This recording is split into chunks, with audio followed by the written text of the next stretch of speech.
Join Stella Academy, Goa's best coaching for IIT, JEE and medical exam preparation. Best online learning experience only at Stella Online Courses. Call us now. Efforts have already started for upgradation of industrial infrastructure. I'm saying all this because the reform steps that I'm going to announce will have all these also having a play in the various steps that we are announcing. We would also like to remove the distinction between captive and non-captive mines.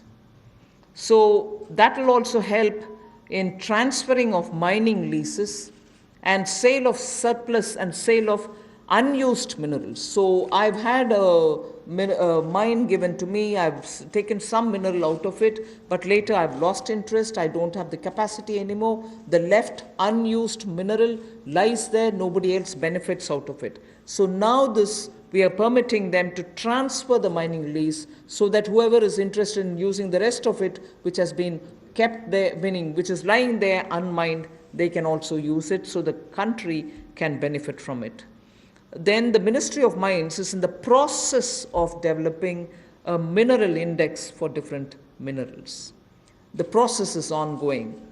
Then a rationalization of stamp duty, which is payable at the time of award of mining leases, is also happening. You know, coal, as all of you all know, coal is a government monopoly. That government monopoly is what is now being removed.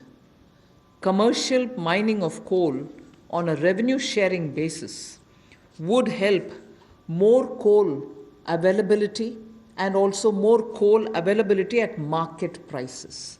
So this will be far more efficient and more people can get to using it.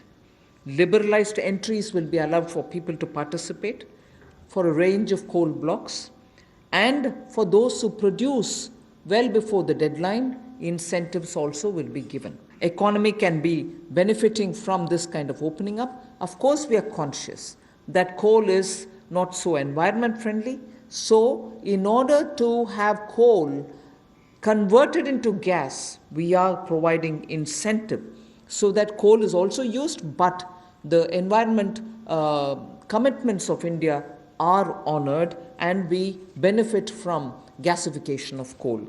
And also the coal bed methane also will be auctioned so that these coal beds which are with Coal India but untapped also can benefit the country. Some high-tech equipments are required which have to be imported, they can be imported, and it continues. We are seeing very good latest weaponry coming also.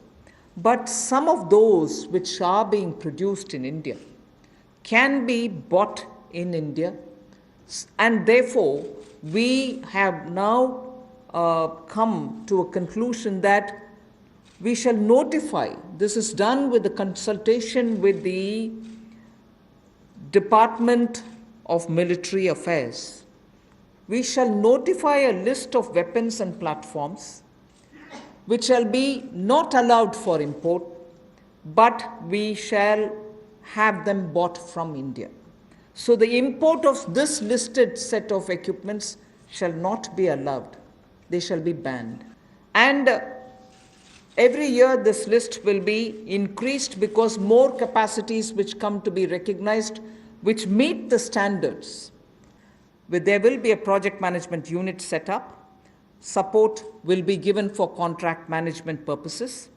Then we are, as I said earlier, a realistic setting for the general staff qualitative requirements, made a provision for 8,100 crores. That will be the total outlay, which will be going in the form of viability gap funding. In order to provide level playing field for private companies, satellite launches and space-based services, we will make a provision for them to benefit from the assets which are available with the ISRO. अंतरिक्ष के क्षेत्र में भारत ने Establishing facilities in, again, PPP mode. Atomic energy is completely with the government. But here are the ways in which we are bringing in the PPP mode, establishing facilities in PPP mode to use irradiation technology, the radiation technology for food preservation.